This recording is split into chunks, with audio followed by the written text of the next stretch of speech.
والصلاة والسلام على سید الانبیاء والمرسلین وعلى آلہ واصحابہ اجمعین اما بعد فاعوذ باللہ من الشیطان الرجیم بسم اللہ الرحمن الرحیم ذالک فضل اللہ یؤتیہ من یشاء صدق اللہ مولانا العظیم۔ مکتوبات امام ربانی دفتر اول مکتوب نمبر 32۔ یہ مکتوب بہت پیارا ہے اور بڑے بلند معارف اور روحانی باتیں اس میں امام ربانی مجدد الفسانی قدس سرہ النورانی نے بیان فرمائی۔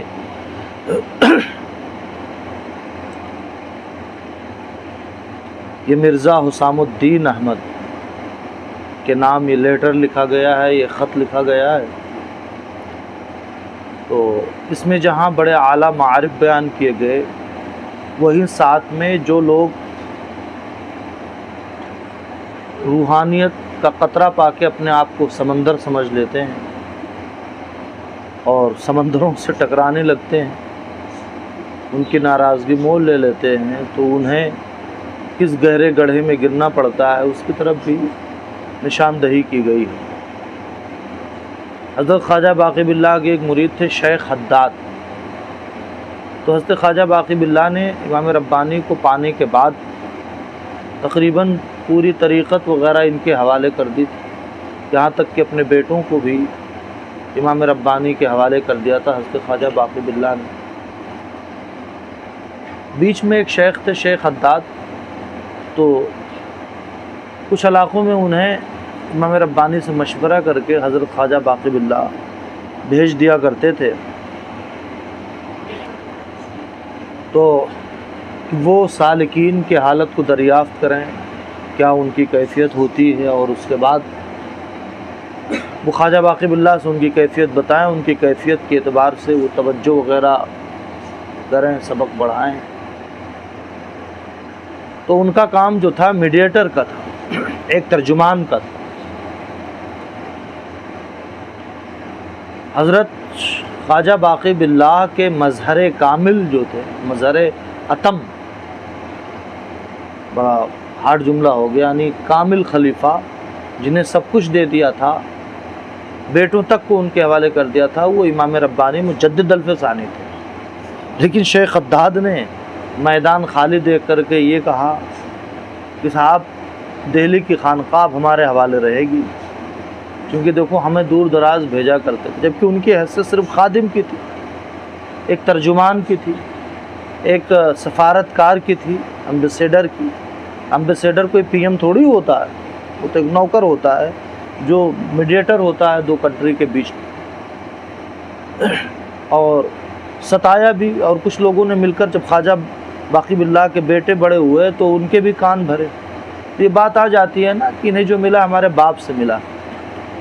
زیادہ تر پیرزادوں کا دماغ جو خراب ہوتا ہے اور وہ حاصل نہیں کر پاتے ہیں، وہ اسی وجہ سے کہ ارے ہمارے ابو نے تو سب کو دیا ہے، تو سب کو ہمارے ابو سے ملا، بھئی تمہیں کیا ملا ہے؟ چراغ تلے اندھیرا بہت ہو جاتا ہے۔ خواجہ باقی باللہ کے بیٹے اگرچہ بڑے عالی مرتبت تھے، لیکن جو مقام و مرتبہ حضرت مجدد الفسانی کو ملا وہ ان کے بیٹوں کو بھی نہیں مل پایا۔ تو بیٹے بھی کچھ لوگوں کے کہنے میں آ گئے، پھر امام ربانی سے بڑے سوالات کیے کچھ، اور اس کے بعد خواجہ محمد معصوم کے مکتوبات آپ دیکھیں تو اس میں بھی حضرت خواجہ باقی باللہ کے بیٹوں نے، تو یہ درست ایسے جو فتنہ پرور کچھ خلفاء تھے ان کی وجہ سے تھا۔ تو امام ربانی کو جب بہت ستایا شیخ حداد نے، تو جو نسبت انہیں ملی تھی وہ نسبت امام ربانی نے سلب کر لی۔ کیا کر لی؟ سلب کرنا مطلب ختم کرنا۔ ہمارے سلسلے میں فیض ڈالا بھی جاتا ہے اور فیض نکالا بھی جاتا ہے، بہت ہوشیار رہنے کی ضرورت ہے۔ تو کشمیر میں ہمارے شیخ شیخ تربیت حضور بحر العرفان کشمیر میں تھے، تو ایک صاحب آئے اور کہنے لگے کہ ہمیں دعوت اسلامی سے علامہ الیاس صاحب سے خلافت حاصل ہے، فلاں پیر صاحب نے خلافت دی ہے، فلاں صاحب نے دی ہے، آپ بھی خلافت دیتے؟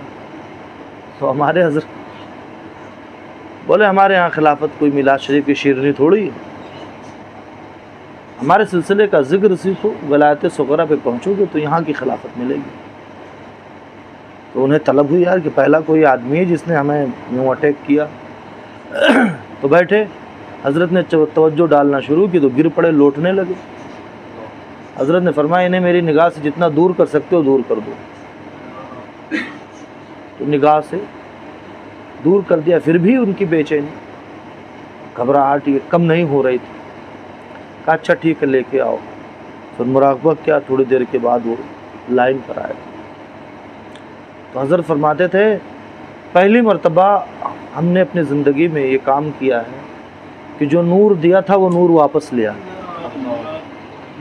کیونکہ سب کا ظرف جو ہوتا ہے جھیل نہیں پاتا۔ خیر پھر وہ ذکر و فکر کے لائن میں آ ہی گئے اور ماشاءاللہ آپ حضرت کے خلیفہ۔ تو وہ اس کا تو واقعہ بڑا مشہور ہے، نان بھائی کا، خواجہ باقی باللہ کے۔ ہاں کہ بڑے نان بھائی ایک دن آیا، دامن پکڑ لیا کہ سب کو دیتے ہو، مجھ سے خالی روٹی پکواؤ گے، کیا چاہیے؟ بولے ہمیں باقی باللہ بننا ہے۔ بولا نہیں جھیل پاؤ گے۔ بولے جھیل نہیں پائیں گے، آپ دیجئے تو صحیح۔ تو توجہ ڈالی، تو جب وہ کمالات جو ان کے اندر تھے وہ اس کے میں ٹرانسفر ہونے لگے، نہیں برداشت کر پایا اور ختم۔ نان بھائی قبر وہیں ہے، سنگاڑا چوک جو مسجد ہے نا خواجہ باقی باللہ کی درگاہ نئی دہلی اسٹیشن کے پاس، تو نان بھائی بھی مزار وہیں ہے۔ تو ظرف ہونا چاہیے لینے کے لیے۔ تو شیخ خداد کی جو نسبت تھی، حضرت شیخ خداد کی جو نسبت تھی حضرت خواجہ باقی باللہ نے انہیں جو دے رکھی تھی، جب انہوں نے ٹکر لیا امام ربانی سے تو امام ربانی نے ان کے ساری نسبت سلب کر لی۔ مکتوب شریف سے ایسا لگتا ہے۔ تو ایک صاحب نے لکھا کہ معاف کر دیجئے انہیں، وہ اب شرمندہ ہیں، یہ ہے وہ ہے۔ تو انہوں نے کہا ٹھیک ہے، بزرگوں کا دل صاف ہوتا ہے، معاف تو کر دیا، لیکن نسبت جو ہے وہ چھنی کی چھنی رہی، ابھی وہ اپنی حالت پر ہے۔ انہوں نے بھی لکھا تھا کہ ان کے لطائف وغیرہ کچھ ذاکر ہیں، یعنی ایسا لگتا ہے کہ نسبت باقی ہے ابھی۔ تو کہتے ہیں ایسی کوئی باقی نہیں، آگ جلا دو، آگ بجھا دو، تب بھی توا گرم ہوتا، اس میں پانی ڈالو تو چھن کی آواز آتی۔ تو امام ربانی کہتے ہیں کہ یہ لطائف وغیرہ جو نسبت سلب ہے، جیسے کوئلہ کو بجھا دو، آگ اس میں نہیں رہتی ہے، کوئلہ کچھ گرم ہوتا پانی ڈالو تو اس پہ بھی آواز آتی ہے۔ تو ایسے جو تھوڑی موڑی چیزیں علامت اور نشانیاں ہیں، سمبلس ہیں، وہ اس وجہ سے نہیں کہ نسبت باقی ہیں، وہ اس لیے کہ ابھی تازہ نسبت کھینچی گئی ہے، ابھی لوہا گرم ہے تو اس کی وجہ سے چھنچھناہٹ ہو رہی ہے۔ تو ادجل گگری چھلکت جائے، جب تک کمال حاصل نہ ہو اترانا نہیں چاہیے کہ ہمیں تو سب کچھ مل گیا، ہمیشہ اپنے آپ کو مقصر سمجھنا چاہیے۔ ہر عروج کا ایک زوال ہے، جہاں انسان نے یہ سمجھ لیا کہ وہ پیک پہ پہنچ گیا تو اس کے بعد تو اب کوئی پیک ہے ہی نہیں کہ وہ چڑھے گا، پھر تو ڈاؤن ہی ہونا اس کو۔ تو روحانیت میں بھی مسلسل کوشش میں رہنا چاہیے کہ آپ کی ترقی ہو۔ یہ لب الاباب اور نچوڑ تھا اس مکتوب شریف کے سیکنڈ پارٹ کا۔ فرسٹ پارٹ میں ابھی ترجمے سے بتا دوں گا، تو آپ لوگ اسے غور سے سنیں۔ اور اب کیا اس میں آڈیو میوٹ ہے؟ ہاں، تو آپ لوگ غور سے سنیں اسے، اور اس مکتوب کو جو میوٹ ہو گیا حصہ وہ ریکارڈنگ جائے گی، وہ ریکارڈنگ میں سن لینا۔ تو پہلا پارٹ ہے کہ ایک نسبت ہوتی ہے جو ذکر، مراقبہ، بلکہ جذبہ اور سلوک سب طے کرنے کے بعد حاصل ہوتی ہے، اس میں عمل کا کوئی زیادہ دخل نہیں ہوتا ہے۔ وہ فنا اور بقا کی منزلیں طے کیے بغیر بھی فنا اور بقا سے بہت آگے ہوتے ہیں۔ یہ نسبت حاصل تھی حضرات صحابہ کرام حضور کے زمانے میں، صحابہ کرام کی جو نسبت تھی وہ بغیر محنت کی تھی، محض حضور صلی اللہ علیہ وآلہ وسلم کی صحبت سے وہ نسبت حاصل تھی۔ سیکنڈ پارٹ اس کا ہم نے بتا ہی دیا، تو اب ترجمہ کر لیتے ہیں۔ کہتے ہیں مرزا حسام الدین کو لکھتے ہیں، التفات نامہ گرامی ورود یاف، آپ کا گرامی نامہ، آپ کا لیٹر، آپ کا مکتوب، آپ کا خط پہنچا۔ للہ سبحانہ والحمد والمنہ، اللہ تبارک و تعالیٰ کی حمد اور اس کا احسان کہ دور افتادگان از یاد نرفتان و بتقریبی مذکور می گردن، کہ جو اس فقیر سے دور ہیں یہ فقیر انہیں بھولا نہیں ہے۔ کچھ لوگ لکھ دیتے ہیں نا کہ حضور آپ یاد نہیں کرتے، یہ ہے وہ ہے، بڑے شکوے کرتے ہیں۔ تو امام ربانی کہتے ہیں کہ یاد سے غافل نہیں ہیں آپ، میں یاد کرتا رہتا ہوں۔ وہ بتقریب مذکور میں کرنا، اور تقریب میں، اب کون سے تقریب میں؟ تقریب ذکر و مراقبہ میں آپ کی یاد، آپ کا ذکر ہوتا ہے۔ انہوں نے لکھا تھا کہ پیر دستگیر حضرت محمد خواجہ باقی باللہ رحمۃ اللہ تعالیٰ علیہ کی نسبت دریافت نہیں ہوتی اپنے اندر۔ ان کی جو نسبت تھی، ہر بزرگ کے پورے زندگی کی کمائی کو ایک نسبت کہتے ہیں، اور نسبتوں سے کیا ہوتا ہے، راستہ آسان ہو جاتا ہے۔ 2012-13 میں 2 روپے کال تھی، لوکل کال بھی، تو ٹیرف ڈلوا لیتے تھے تو 40 پیسے کال پڑتی تھی، تو ٹیرف سے کالنگ کیا جب ہو جاتی تھی، آسان ہو جاتی تھی۔ ایسے آپ ذکر و مراقبہ کرتے رہے، اپنی محنت سے چلتے رہیں تو سمجھ لو 2 روپے والی کال پڑے گی، اور اگر کسی کی نسبت مل جائے تو 40 پیسے میں وہی سب کام ہونے لگے۔ ہمارے حضرت فرماتے تھے نسبت کی مثال ایسے جیسے ہمیں یہ پیچھے جو گھر ہے یہاں جانا ہے، تو مین طریقہ کیا ہے کہ ہم کاشف بھائی کے پہلے دروازے پہ جائیں گے، پھر چل کے گھوم کے پیٹ کے پیچھے آئیں گے، اور نسبت جب مل جاتی ہے تو دیوار میں سمجھ لو شگاف ہو جائے، دروازہ پیدا ہو جائے اور بیگ آپ پیچھے پہنچ جائیں شارٹ، تو وہ نسبتیں ہوتی ہیں۔ کچھ نسبتوں کے نام نسبت اہل بیت ہے، اہل بیت سے کسی کو خاص مناسبت اور ان کی غلامی مل جاتی ہے تو اسے بھی بہت تیز ترقی ملتی ہے۔ ایک نسبت ویسیت ہے کہ یہیں بیٹھے بیٹھے پیارے آقا علیہ السلام مدینے سے نواز دیں، جیسا کہ ویسے قرنی کو مکہ مدینے میں بیٹھ کر کے وہاں نجد میں جو ریاض ہے آج، وہ ریاض کے رہنے والے تھے، اور حضور کا دیدار بھی نہیں وہ ویسے قرنی کو، لیکن اتنا نوازا کہ افضل التابعین بنا دیا، تابعین میں سب سے افضل۔ تو ایک نسبت ویسیت ہوتی ہے۔ ایسے ہر بزرگ جو محقق صوفیہ گزرے ان کی ایک نسبت بن جاتی پوری زندگی کی کمائی، اور کوئی طالب صادق آتا ہے تو پوری زندگی کی کمائی وہ منٹوں میں دے دیتے ہیں۔ تو جو انہوں نے 63 سالہ زندگی میں حاصل کیا تھا وہ چند سیکنڈ، چند منٹ میں وہ ساری چیزیں، ساری منزلیں اسے مل جاتی ہیں۔ ذالک فضل اللہ یؤتیہ من یشاء، یہ اللہ تبارک و تعالیٰ کا فضل ہے، اللہ جسے چاہے دے۔ تو حضرت خواجہ باقی باللہ کی جو نسبت تھی، ان کی نسبت محبوبیت تھی۔ جب انسان مقام محبوبیت پہ فائز ہوتا ہے تو اس کے ناز اور انداز بڑے نرالے ہوتے ہیں۔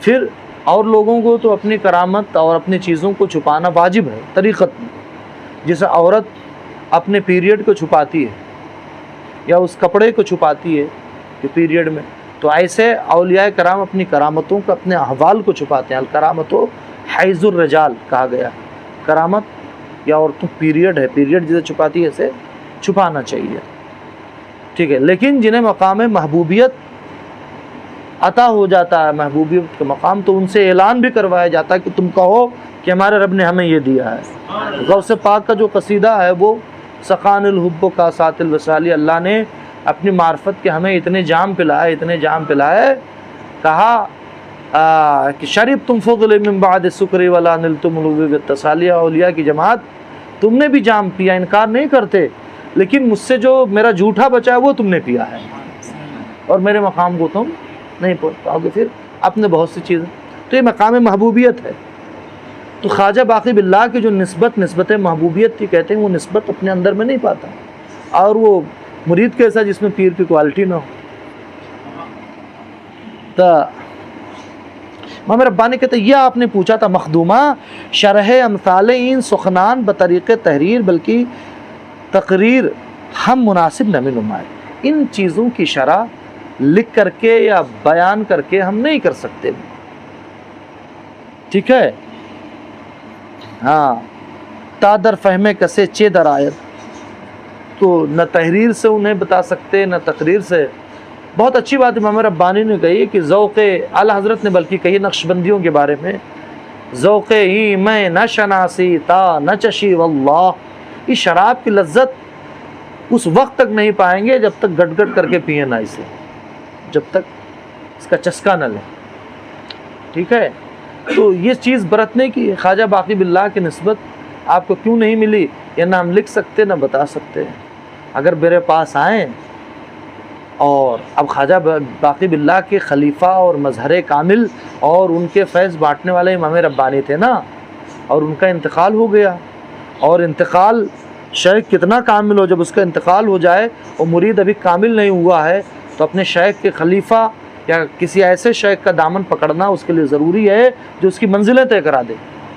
ورنہ آپ کی بیعت سے مراد مقصد یہ تھا کہ پیر پانا مقصد تھا, اللہ پانا مقصد نہیں تھا. اللہ پانا اگر مقصد ہوتا تو آپ ضرور منزلیں طے کرتے. تو خواجہ باقی باللہ کا جب وصال ہوا تو امام ربانی کی بارگاہ میں اب آنا چاہیے نا, تو وہ پلاتے جام اور نسبتیں عطا کرتے. کہتے ہیں وَآزُن جا چے فرا گیرت حضور بشرط حسن زن یا طول صحبت بر نہج کی باشد درگاہ است. خواجہ باقی باللہ کی نسبت پانے کے لیے حسن زن کے ساتھ صحبت میں رہیے, حسن زن کے ساتھ موجود رہیے میرے ساتھ, یا زیادہ صحبت اٹھائیں تب جا کر کے خواجہ باقی باللہ کی نسبت ملے گی. اور آپ سوچتے ہیں صرف آستانے ہی سے مل جائے, ان کے لینے اور دینے کے لیے مناسبت درکار. جبریل امین ہی قرآن لے کر کے اترے تھے. وہ چاہتے تو حضور کے واسطے کے بغیر مکہ کے گھر گھر میں لوگوں کو کہیں پہاڑوں پہ لکھ جاتے یا پڑھ کر کے وہ سنا دیتے جبریل امین, یا اللہ تبارک و تعالیٰ یوں ہی لوگوں کے دلوں میں ڈال دیتا قرآن. لیکن ایسا نہیں ہوا, حضور کا واسطہ اس میں لینا پڑا, اس لیے کہ حضور انسان تھے, نوری بشر تھے, اور انسانوں کو فیض دینے کے لیے انسان ہونا چاہیے. ٹھیک ہے. تو فیض لینے اور دینے کے لیے سملرٹی, یکسانیت, مناسبت یہ شرط ہے. اور جب بندہ انتقال کر جاتا ہے تو انسانیت جو ہے وہ دب جاتی ہے, بشریت اس کی دب جاتی ہے, نوران فرشتوں جیسا ایک طرح سے ہو جاتا ہے. عالم برزخ جو ہے وہ ایک طرح سے دنیا میں ہے اور ایک طرح سے آخرت میں برج ہے. برزخ کا مطلب ہوتا ہے 50 ادھر 50 ادھر.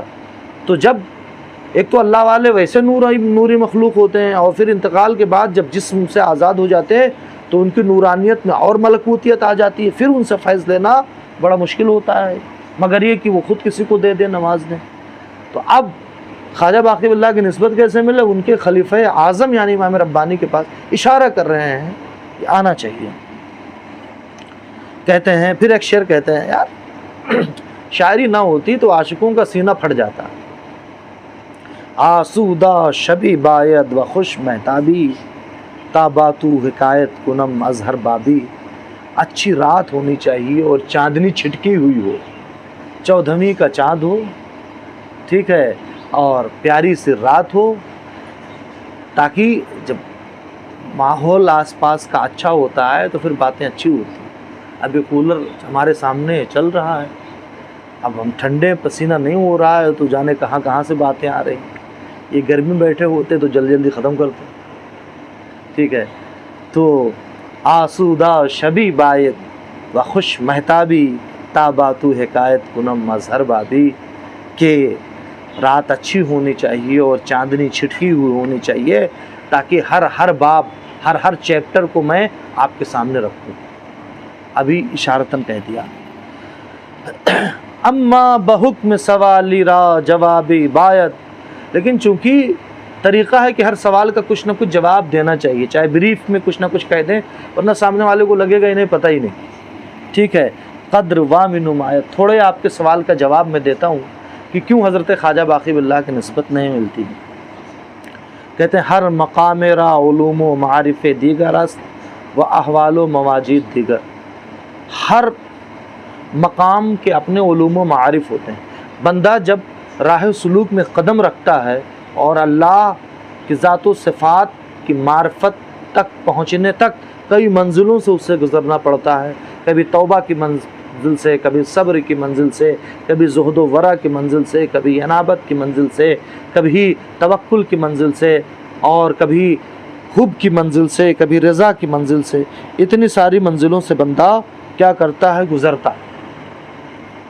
اور ہر منزل کے اپنے اپنے مقامات ہوتے ہیں، احوال ہوتے ہیں. تو کہتے ہیں ہاں در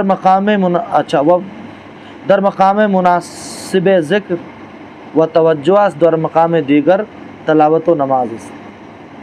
ذکر کے مقامات اور ذکر کے احوال و معارف الگ ہیں، اور تلاوت قرآن اور نماز کے معارف اور مقامات الگ ہیں. ٹھیک ہے. کچھ وہ کمالات و علوم و معارف جو جذبہ سے تعلق رکھتے ہیں. جذبہ ہم نے بتایا نا، عرش کے اوپر جو پانچوں لطائف ہیں، قلب، روح، سر، خفی، اخفا، ان میں سیر کرنے کو کیا کہتے ہیں؟ جذبہ کہتے ہیں. اور تحت الثری سے لے کر اور عرش کا فرسٹ ہاف، اس میں سیر کرنے کو کیا کہتے ہیں؟ سلوک کہتے ہیں. تو سلوک کے مقامات الگ ہیں اور جذبہ کے مقامات الگ ہیں. پھر سلوک اور جذبہ مل کر کے کچھ مقامات اور معارف الگ ہوتے ہیں. لیکن و مقام است کہ ہر دو جہت جذبہ و سلوک جدا است. ایک ایسا مقام ہے جو سلوک اور جذبہ دونوں سے الگ ہے. سلوک اور جذبہ سے دونوں الگ ہے. یعنی نہ سلوک میں وہ چیز پائیں گے، نہ جذبہ کی منزلیں طے کریں تو وہ چیز پائیں گے. ٹھیک ہے. نہ جذبہ را بہو مساسی و نہ سلوک را با ان تعلق. نہ تو جذبہ کو وہاں سے کوئی علاقہ ہے اور نہ سلوک کو اس مقام سے کوئی تعلق. کہتے ہیں مقام بس شگرف است. یہ مقام بہت وسیع ہے، اور حضور صلی اللہ علیہ وآلہ وسلم کے اصحاب اس مقام سے ممتاز ہیں. انہیں نہ سلوک طے کرنا ہے، انہیں نہ جذبہ طے کرنا ہے، نہ ان کے کمالات کا تعلق نماز، روزے، حج، زکوٰۃ، جہاد سے ہے، بلکہ انہیں جو مقام اور معارف ملے وہ صرف صحبت رسالت مآب صلی اللہ تعالیٰ علیہ وآلہ وسلم سے ملے. اچھا، صاحب مقام را امتیاز تمام است از ارباب مقامات دیگر. تو جو اس مقام پہ فائز ہوتا ہے جہاں نمازیں بھی خاموش ہیں، جہاں سلوک اور جذبہ بھی خاموش ہے، وہاں تک جن سے بھی نہیں پہنچا جا سکتا، تو جو اس مقام پہ فائز ہوتا ہے اس کی شان نرالی ہوتی ہے. اس لیے کہا گیا ہے دنیا بھر کے سارے غوث قطب مل کر کے ادنا درجہ کے صحابی کا مقابلہ نہیں کر سکتے. ایک ادنا درجہ کے صحابی کا مقابلہ نہیں کر سکتے. ہاں. اچھا، اب ولایت میں جتنے اولیاء کرام میں باہم مناسبت ہوتی ہے، بھلے سب کی کیفیتیں الگ ہوں لیکن فنا اور بقا میں تو سب ایک ملتے ہیں نا. جیسے مان لو میڈیکل سائنس میں، میڈیکل سائنس جتنے لوگ بھی پڑھیں گے تو سلیبس تقریباً سیم ہوگا. بھائی ہمارے ہیومن باڈی کے بارے میں اور چیزوں کے بارے میں پڑھنا ہوگا، لیکن کسی کو اللہ تبارک و تعالیٰ نے وہ مسیحائی دے دی ہے کہ وہ ہاتھ پھیر دے اور مریض مکمل شفا ہو جائے، یاب ہو جائے. ابھی ہمارے افریدی بھائی بتا رہے تھے کسی نے انہیں یا سلاموں کو وظیفہ دیا. یہ 3rd ایئر میں آپ نہیں کمپلیٹ ہو چکا MBBS ان کا، ذیشان آفریدی بھائی، دانش آفریدی، تو ان کا کمپلیٹ ہو چکا. اب یہ اس میں آپٹو میں جانا چاہتے ہیں، آنکھ والے میں، اور اسے کیا کہتے ہیں PG، نیٹ PG کر چکے ہیں نا، دے چکے ہیں، اور انشاءاللہ ہو جائے گا اس میں ان کا. تو بتا رہے تھے خود ڈاکٹر ہو کر کے کہ کوئی بیماری ایسی تھی اور وہ جا نہیں رہی تھی. اور ہمارے شاگرد ہیں، بڑے نیک ہیں، مولانا فخر الدین انجینئر بھی، انہوں نے ایک وظیفہ دے دیا یا سلاموں کا، اور ماشاءاللہ انہوں نے پڑھا اور کہتے ہیں وہ پریشانی یوں دور ہو گئی. اب اس کو اگر میڈیکل سائنس کے سلیبس پہ رکھیں تو بھائی اب وہاں تک اس کی پہنچ نہیں ہے بیچاری. بہت کمال کی چیز ہے. تو مسیحائی الگ چیز ہے اور صاحب فن اور سلیبس الگ چیز ہے. تو جن لوگوں کو ہمارا ایمان بالغیب، ہم نے حضور کو دیکھا نہیں، ہم حضور کو مان رہے، لیکن صبح و شام صحابہ حضور کا دیدار کرتے تھے. وہ کئی مرتبہ دن میں جیتے تھے، جبریل آتے تھے، آپ کو وہ اتر رہے. تو ہمارا ایمان بالغیب تھا اور ان کا ایمان شہودی تھا. کہتے ہیں شنیدہ کہ بود مانندے دیدہ، سنی ہوئی چیز دیکھے ہوئے کے برابر کیسے ہو سکتی ہے. تو ایسے جن لوگوں کو یہ مقام عطا ہوتا ہے جس میں نہ سلوک کو کوئی دخل ہے نہ جذبہ کو کوئی دخل ہے، تو ان کا مقابلہ کوئی نہیں کر سکتا. وہ ممتاز ہوتے ہیں اور یہ ایک دوسرے سے ممتاز بھی ہوتے ہیں. جو بات ابو بکر میں ہے وہ کسی میں نہیں ہے، جو بات علی میں ہے وہ کسی میں نہیں ہے.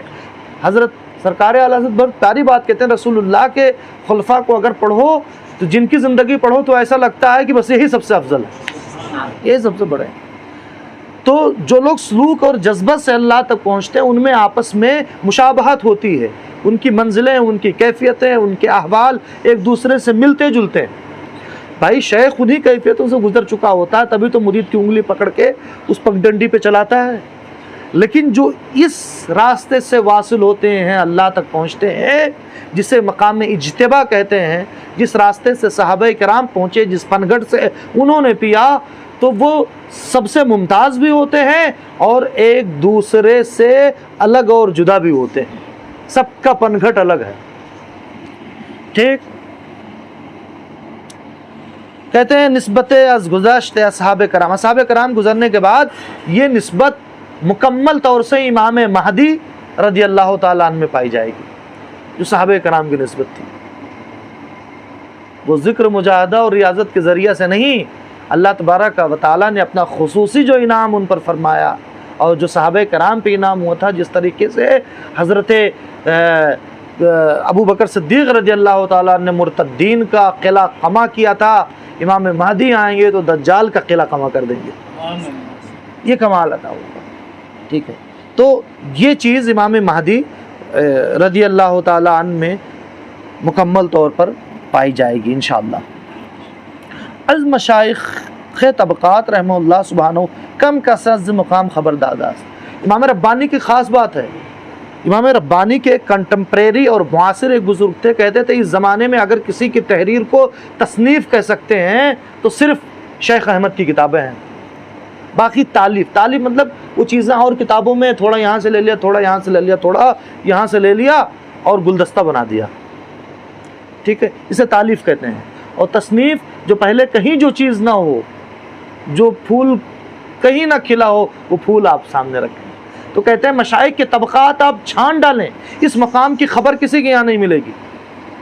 امام ربانی مجدد الفسانی کہتے ہیں. ٹھیک ہے. فقیفہ کی از علوم و معارفیں سخن کردہ باشد. تو جب یہ مقام ہی انہوں نے نہیں بتایا ہے تو اس مقام کی جو باریکیاں ہیں، جو علوم و معارف ہیں، وہ کیسے پتہ چلیں گی. کہتے ہیں ذالک فضل اللہ یؤتیہ من یشاء. یہ اللہ تبارک و تعالیٰ کا فضل ہے، اللہ تبارک و تعالیٰ جسے چاہے دے. اس چیز کو کئی جگہ تحدیث نعمت کے طور پر امام ربانی مجدد الفسانی بتاتے ہیں کہ ایک جگہ یہ کہتے ہیں کہ ایک کمالات ولایت ہے اور ایک کمالات نبوت. کمالات ولایت جو ہیں ان میں کسب کو کچھ نہ کچھ دخل ہوتا ہے، اگرچہ اس کے مقدمات ہی کسبی ہیں، لیکن نبوت کے جو کمالات ہیں، کمالات نبوت، اس میں کسب اور محنت کو کوئی دخل نہیں، محض فضل الہی صلی اللہ جسے چاہے عطا کر دے. اچھا، اب ولایت کے جو کمالات ہیں کمپیئر ٹو نبوت کے کمالات، وہ قطرہ اور دریا کی بھی نسبت نہیں رکھتے ہیں. یعنی اگر کمالات ولایت دریا کی طرح ہیں اور کمالات نبوت کا ایک قطرہ بھی آپ کو مل گیا ہے تو وہ قطرہ ایسے کروڑوں دریا سے زیادہ اونچا ہے. کمالات ولایت میں جو چیزیں ہوتی ہیں صاحب، وہ کبھی کبھار شریعت سے ٹکرا بھی جاتی ہیں، متصادم ہوتی ہیں. لیکن نبوت کے جو کمالات ہوتے ہیں، جب بندہ یہاں پہنچتا ہے تو ہر چیز کو، ہر کشف کو، ہر معرفت کو بالکل قرآن اور سنت کے مطابق پاتا ہے.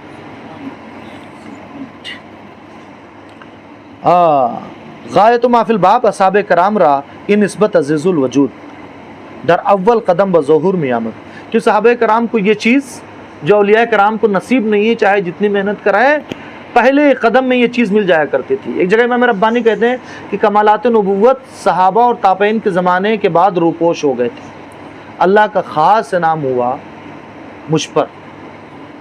حضرت امام ربانی کہتے ہیں کہ اللہ تبارک و تعالیٰ نے 1000 سال کے بعد پھر سے اس نسبت کو تازہ فرما دیا۔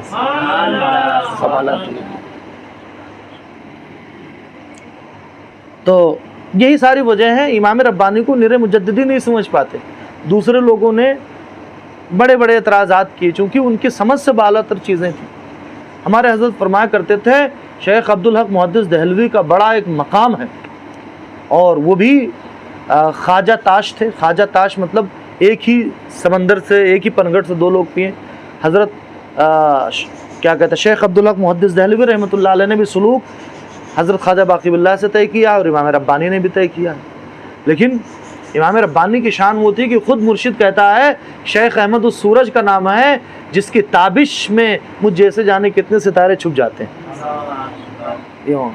تو جو مقام مرتبہ تھا کہ شیخ جب تک باحیات تھے سمجھتے رہے، شیخ کے خلفاء امام ربانی کو کم سمجھ پائے، اور چونکہ معاصرت مخاصمت کا سبب ہے، ہمارا زمانہ ایک دوسرے کے ساتھ رہتے بستے ہیں، تو جہاں 4 برتن ہوتے وہاں ٹھوکر ضرور لگتی، ٹھیک ہے، بجتے ہیں۔ تو امام ربانی سے بھی کچھ لوگوں نے ذرا ٹکر لیا۔ حضرت شیخ عبدالحق محدث دہلوی رحمۃ اللہ تعالیٰ علیہ کو کچھ چیزیں قابل اعتراض لگی، انہوں نے ایک لمبی فہرست بڑے سوالات قائم کیے امام ربانی، بعد میں خلفاء نے اور ہمارے حضرت تک جواب دیتے چلے۔ حضرت نے ایک پورا رسالہ لکھا ہے شیخ عبدالحق محدث دہلوی کے جوابات میں، جو انہوں نے اعتراض کیا تھا امام ربانی پر، کیونکہ امام ربانی کے مقامات ایسے تھے کہ دوسروں کو چھوڑ دو، مجددیوں کو سمجھ میں بہت نہیں آ رہے تھے، چونکہ خود امام ربانی کہتے ہیں یہ وہ مقام ہے کمالات نبوت والا جو لکھنے اور بیان کرنے سے کوئی سمجھ ہی نہیں پائے گا، یہ تو جو چکھے گا وہی جان پائے گا۔ اور حضرت شاہ ولی اللہ محدث دہلوی نے بڑی اچھی بات کہی کہ جسے امام ربانی پہ جس بھی مقام پہ کوئی اعتراض ہو وہ میرے پاس آئے، عقیدہ اور عقیدت کا قبلہ درست کر کے، اگر وہ مقام پا جائے تو مان لے، اور اگر نہیں پاتا تو انکار کر دے۔ بہت شاندار 2-4 کی طرح ڈائلاگ۔ بھائی کہیں سیمینار ہو رہا تھا، گدھے کی کتنے دانت ہوتے ہیں، ایک چھوٹا بچہ آ گیا، کہا اس پہ سیمینار کی کیا ضرورت، گدھے کو لٹا کے گن لو۔ بڑی پریکٹیکل بات کہی، ٹھیک ہے۔ تو شیخ شاہ ولی اللہ محدث دہلوی نے بڑی پریکٹیکل بات کی۔ تو ہمارے شیخ فرمایا کرتے تھے اگر کاش اعتراض نہ کرتے تو شیخ عبدالحق محدث دہلوی کا سلسلہ اب تک چلتا، ان کے حدیث والا سلسلہ تو چلتا ہے، طریقت کا سلسلہ۔ اور سید شاہ ابو الحسن احمد نوری میاں رحمۃ اللہ علیہ کہتے ہیں انبیاء کا انکار، اعتراض کرنا یہ کفر ہے، اور اولیاء کا انکار کفر تو نہیں ہے لیکن بہت خطرناک ہے۔ تو شیخ محقق کا چونکہ انہوں نے بڑے اخلاص کے ساتھ اعتراض کیے تھے، کوئی گرانا یا نفس اس میں شامل نہیں، لیکن بہرکیف اعتراض تو تھا ہی۔ تو صرف یہ بتانا چاہتا ہوں کہ مقامات کچھ ایسے ہوتے ہیں جو بڑوں کے سمجھ میں نہیں آتے۔ میں خود گواہ ہوں، ابھی ماضی قریب کے رئیس القلم رئیس التحریر علامہ یاسین اختر صاحب قنوج غالباً 2012 میں جشن امام ربانی میں تھے سیمینار میں، تو امام ربانی کے مکتوبات پر وہ اپنا نظریہ دیتے دیتے کہنے لگے کہ امام ربانی کے مکتوبات یہ ہیں کہ ہمارے سر کے اوپر سے گزر جاتے ہیں، ہم نہیں سمجھ پاتے، ٹھیک ہے۔ تو یہ مقام ہے امام ربانی، بڑے کے سمجھ سے بالا تھا۔ تو صحابہ کرام میں یہ نسبت میں مکتوب پورا کروں گا، بھلے آج ذکر مراقبہ نہ ہو، چونکہ ذکر کی محفل میں یہ ہوتا ہے لینے دینے والے اگر سچے ہوں تو باقاعدہ اس کے لیے ماحول بنانے کی بہت ضرورت نہیں پڑتی۔ کسی کا دل بھکاری بن جاتا ہے اور کسی کا حاتم تائی بن جاتا ہے، ایک دینے لگتا ہے ایک لینے لگتا ہے، ٹھیک ہے۔ ہمارے حضرت ہم لوگوں کی نوازتے تھے، اس ٹائم لگتا تھا یار ٹائم برباد کر رہے ہیں، اللہ نہ کرے استغفر اللہ، چونکہ بڑے ناقص لوگ ہم تھے، ہم گنواروں کو، نابدان کے پڑے ہوئے دانوں کو انہوں نے کسی قابل بنایا۔ تو خود بخاری اور دوسری کتابیں پڑھاتے رہتے تعویذات میں، بس بلا کے بٹھائے رہتے تھے۔ لگتا تھا یار اس ٹائم میں تو کوئی مقالہ لکھ لیں، کوئی مضمون لکھ لیں۔ کچھ لوگ تو یہ کہتے تھے ہمارے حضرت کے حاشیہ نشین کہ حضرت کی وجہ سے وقت بہت برباد ہوتا ہے، مطالعہ کر لیں اتنے میں اور کتابیں پڑھا لیں۔ لیکن جب گھر آتے تھے تو پتہ یہ چلتا تھا کہ وہاں تو بھلے احساس نہیں ہوا تھا، بیٹری فل چارج ہو کے آئی ہے۔ ابھی ہمارے ہیں احباب میں سے سید کاشف، تو حضور بہل عرفان کے یہاں حاضری دی، ابھی ایک ہفتہ پہلے کی بات ہے غالباً، وہ کہہ رہے ہیں کہ سیوان میں تو بہت لذت ملی تھی اور یہاں مزہ نہیں آیا۔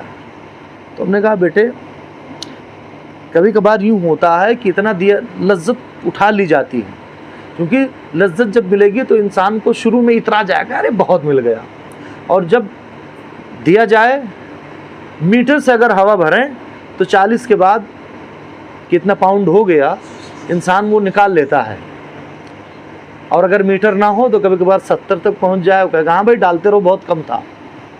تو کبھی کبھار لذت اٹھا لی جاتی تاکہ اور بھرا جائے۔ اب ان کا میسج آیا، اب میسج پڑھ کے سنائی دیتے ہیں، ان سے ہم اجازت بعد میں لے لیں گے جو کہ وہ ہمارے ہیں۔ تو ایک منٹ آپ لوگ لائن پہ رہیے، صرف اس لیے تاکہ سید کاشف کہاں چلے گئے،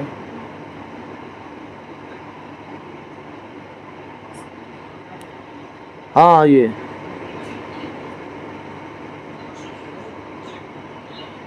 السلام علیکم ورحمۃ اللہ، الحمدللہ رب العالمین۔ حضرت آپ کی توجہات نے اس ناچیز کی زندگی بدل دی، الحمدللہ سینے میں حرکت محسوس ہوتی ہے، ذکر و مراقبہ میں دل لگنے لگا ہے۔ جب سے قنوج سے واپسی ہوئی ہے فرائض و واجبات کے ساتھ ساتھ نوافل کی بھی پابندی ہو رہی ہے، سنتوں کا بھی اہتمام کرنے کی پوری کوشش رہتی ہے، روزانہ 6 رکعت مغرب کے بعد یعنی اوابین پڑھنے کا معمول بن گیا۔ اس کے علاوہ اور چیزیں عقیدت سے تعلق رکھتی ہیں۔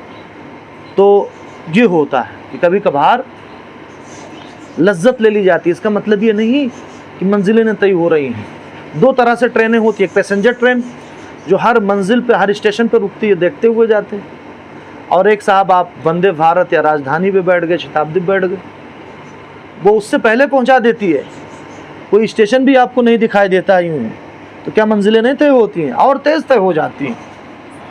ہمارے حضرت فرماتے تھے کہ ہم اپنے مرشد سے ہم نے کہا کہ دوسرے لوگوں کو تو بہت نظر آتا ہے آپ کی محفلوں میں، ایسا لگتا ہے کہ ہم محروم رہ رہے ہیں۔ تو حضرت نے فرمایا آفاق، تم سمندر کو قطرہ سمجھ کے پی جاتے ہو اور کہتے ہو محروم ہے؟ تو جنہیں زیادہ دینا ہوتا ہے ان کے ساتھ یہ معاملات کیے جاتے ہیں۔ کوئی اپنا ہی سمجھ کے تو کیا کون سا شعر ہے، ہاں کوئی سزا دیتا ہے، کوئی اپنا ہی سمجھ کے تو سزا دیتا ہے۔ تو بہرحال تو صحابہ کرام کو نسبت پہلی صحبت میں مل جاتی تھی، وہ بکمال میں رسد اور کمال تک پہنچ جاتی تھی۔ وہ دیگر راہ اگر بین دولت مشرف میں سازن، اور دوسروں کو اگر یہ دولت صحابہ کرام والی جو ملی تھی مشرف کرتے ہیں، بر قدم نسبت صحابہ کرام تربیت دیں، پہلے صحابہ کرام کے طور طریقے پر بارگاہ رسالت سے ان کی تربیت کرائی جاتی ہے، ٹھیک ہے۔ بعد از قطع منازل جذبہ و سلوک، سب سے پہلے جذبہ و سلوک کی منزلیں، و طی علوم و معارفہ، اور جذبہ و سلوک کے علوم و معارف حاصل کر لینے کے بعد بَإِن دولت عظمی مستسعد خادگشت، اس یعنی صحابہ کرام کی جو نسبت تھی جو جذبہ و سلوک سے بھی پرے ہے، ستاروں سے آگے جہاں اور بھی ہیں کمالات نبوت والی نسبت، تو جذبہ و سلوک طے کر لینے کے بعد اب یہ نسبت، انہیں ضرورت نہیں تھی صحابہ کرام کو، اور اب جسے یہ مقام منزل ملے گی امام ربانی کہتے ہیں تو جذبہ و سلوک اس کے علوم و معارف طے کر لینے کے بعد ملے گی۔